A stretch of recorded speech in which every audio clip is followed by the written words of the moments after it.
दोस्तों जरा सोचो, पूरी दुनिया के नक्शे में एक ऐसा महाद्वीप है जहां कोई इंसान आराम से रह ही नहीं सकता।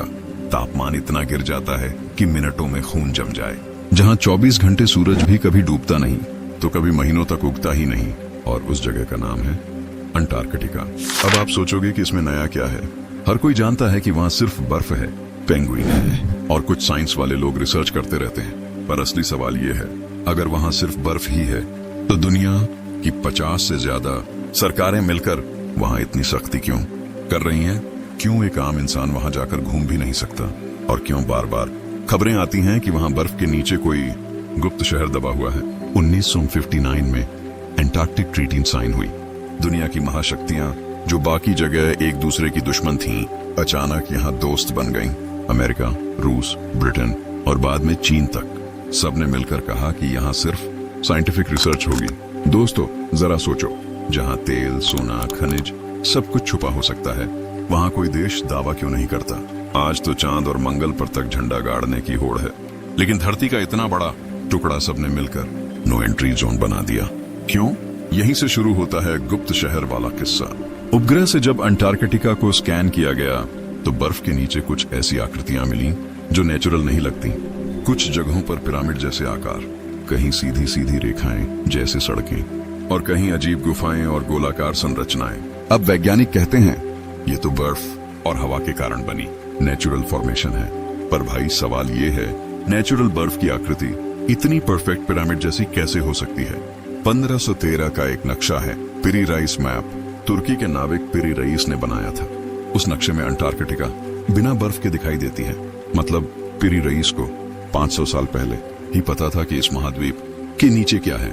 सोचो जरा, आज के सैटेलाइट और आधुनिक टेक्नोलॉजी को छोड़ो, उस जमाने के लोगों को ये जानकारी कहां से मिली?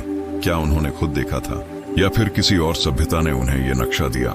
वैज्ञानिक कहते हैं कि अंटार्कटिका की बर्फ 1-2 करोड़ साल पुरानी है। इतना पुराना बर्फ और उसके नीचे छुपा हुआ रहस्य। सोचो भाई, अगर उस जमाने में यहाँ कोई सभ्यता रही होगी तो वहां आज तक फ्रीज होकर वहीं पड़ी होगी। अब मान लो कि सच में वहां कोई शहर था, कोई सभ्यता थी, तो उसके राज अगर आज निकले तो क्या हमें कोई ऐसी टेक्नोलॉजी मिलेगी जो आज के साइंस से भी आगे होगी? या फिर कोई ऐसा इतिहास सामने आएगा जो हमारी किताबों को गलत साबित कर देगा? आप ही सोचो, इतनी सख्ती, इतने रहस्य और इतनी कहानियां सिर्फ बर्फ के लिए हो सकती हैं?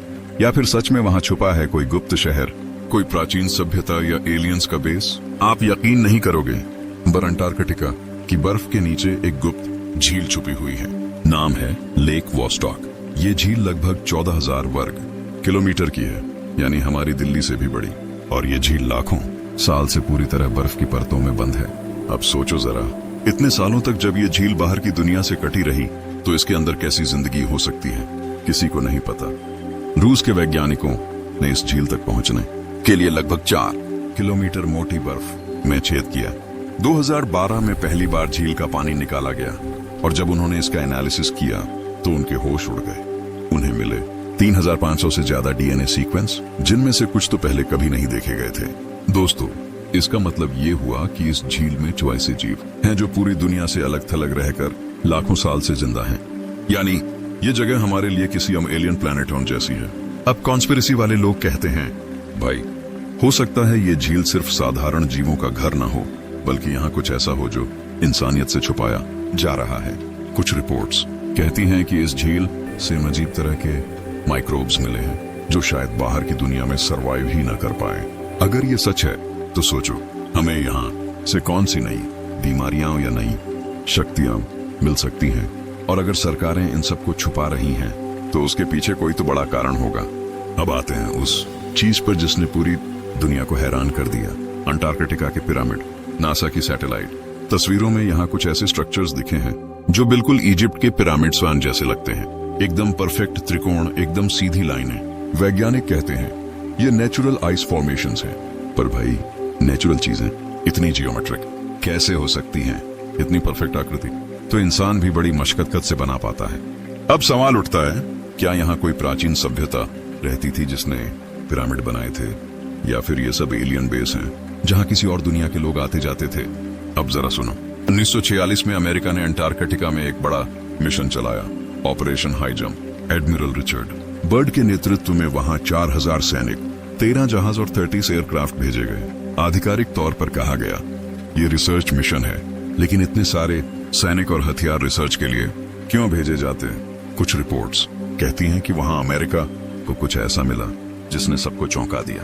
कहा जाता है कि उन्होंने अजीब तरह के उड़न तश्तरियों यूएफओज को देखा जो इतनी तेजी से उड़ते थे कि इंसानी जहाज उनका मुकाबला ही नहीं कर पाए। एडमिरल बर्ड ने बाद में इंटरव्यू में कहा, हमें ऐसे दुश्मनों का सामना करना पड़ा जो हमारी टेक्नोलॉजी से बहुत आगे हैं। भाई सोचो जरा, क्या उन्होंने किसी गुप्त शहर या एलियन बेस की झलक देखी थी? आप ही बताओ।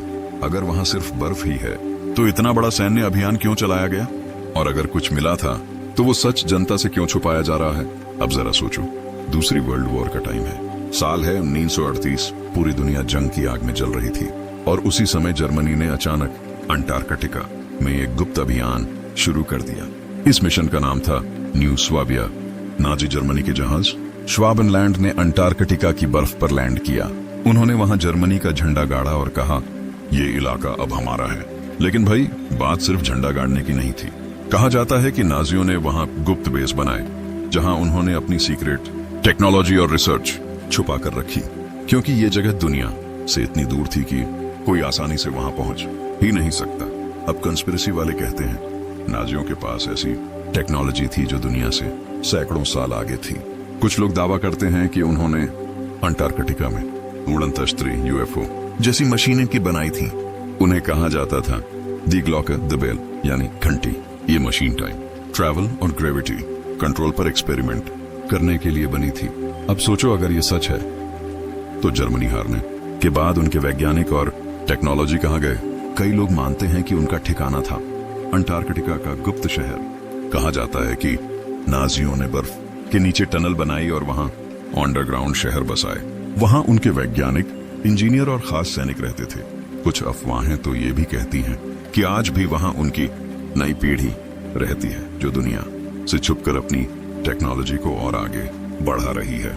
1947 में जब अमेरिका ने ऑपरेशन हाई जंपन किया तो कई रिपोर्ट्स सामने आई कि वहां अमेरिकी जहाजों पर फ्लाइंग डिस्क सम ने हमला किया।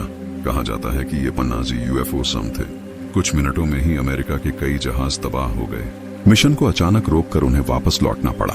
अब सोचो, इतनी बड़ी महाशक्ति अमेरिका अगर डर के मारे लौट आए तो वहां कुछ तो बहुत खतरनाक था।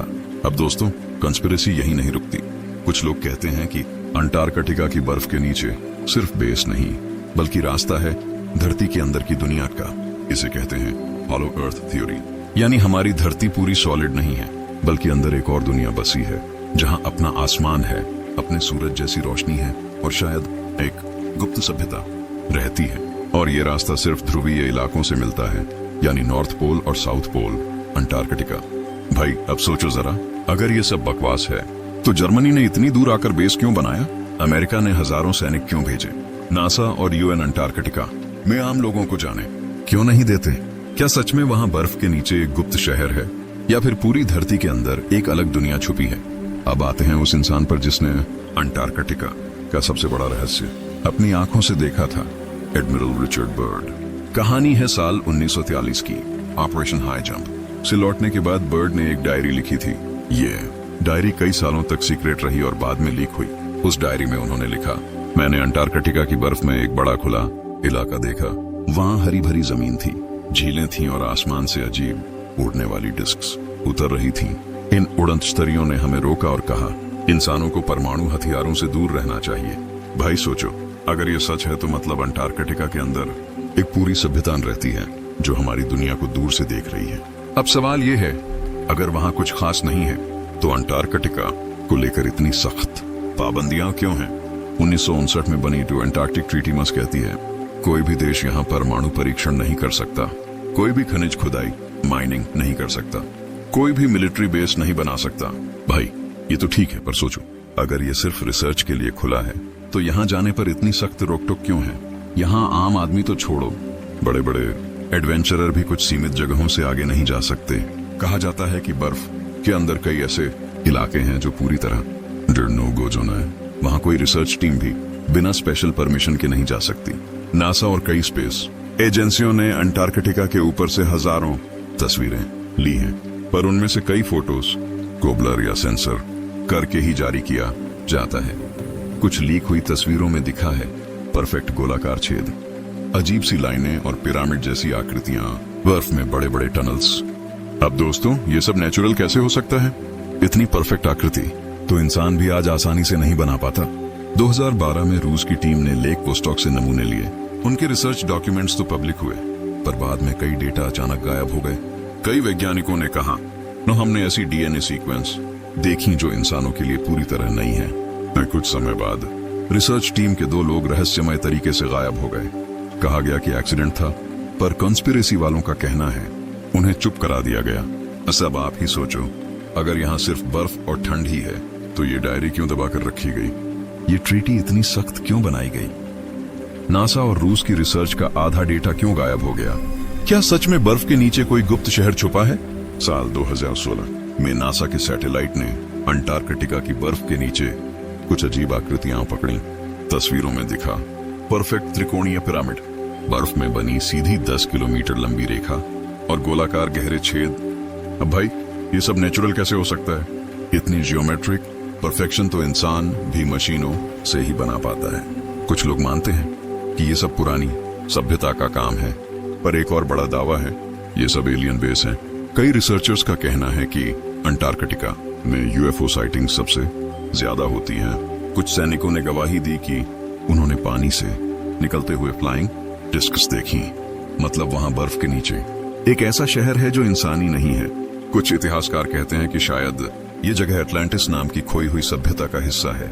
एटलांटिस एक हाईटेक सभ्यता थी जो हजारों साल पहले समुद्र में डूब गई थी। तो क्या इसका कोई हिस्सा अंटार्कटिका की बर्फ में दबा हुआ है? अगर ऐसा है तो इसका मतलब हमारी मानव सभ्यता का इतिहास वैसा नहीं है जैसा हमें किताबों में पढ़ाया गया है। अब भाई, एक सवाल और है, अगर यहाँ कुछ भी नहीं है तो इतनी बड़ी अंटार्कटिक ट्रीटी क्यों बनाई गई? 1959 में 12 देशों ने मिलकर ये ट्रीटी साइन की थी। आज 50 से ज्यादा देश इसमें शामिल हैं। मतलब पूरी दुनिया मिलकर कह रही है, यहाँ कोई माइनिंग नहीं, कोई बसावट नहीं, कोई एक्सप्लोरेशन नहीं। अब भाई सोचो तो, इतनी बड़ी दुनिया में पहली बार सब देश किसी बात पर एक साथ कैसे हो गए? शायद इसलिए क्योंकि वहां कुछ ऐसा है जिसे जनता से छुपाना है। आज जब ग्लोबल वार्मिंग बढ़ रही है तो अंटार्कटिका की बर्फ तेजी से पिघल रही है। इससे वहां छुपी चीजें धीरे धीरे बाहर आने लगी हैं। कल्पना करो भाई, अगर कल को बर्फ पूरी तरह पिघल गई और सचमुच वहां कोई गुप्त शहर या एलियन बेस मिला तो हमारी दुनिया हमेशा के लिए बदल जाएगी। अब भाई, आप ही बताओ, क्या अंटार्कटिका सच में एक गुप्त सभ्यता का घर है? क्या वहां एलियंस रहते हैं जो हमें दूर से देख रहे हैं, या ये सब सरकारों का खेल है ताकि सच्चाई आम लोगों तक न पहुंच पाए? सवाल लाखों हैं, पर जवाब अब तक किसी के पास नहीं। एक ऐसा महाद्वीप जो पूरी तरह बर्फ से ढका है, जहां तापमान 60 डिग्री सेल्सियस तक जाता है, क्या ये सब रहस्य ही रहेगा या सब कुछ एक दिन सामने आएगा? अगर वीडियो पसंद आए तो एक लाइक और सब्सक्राइब कर देना और बेल आइकन को भी दबा देना। मिलते हैं अगले वीडियो में।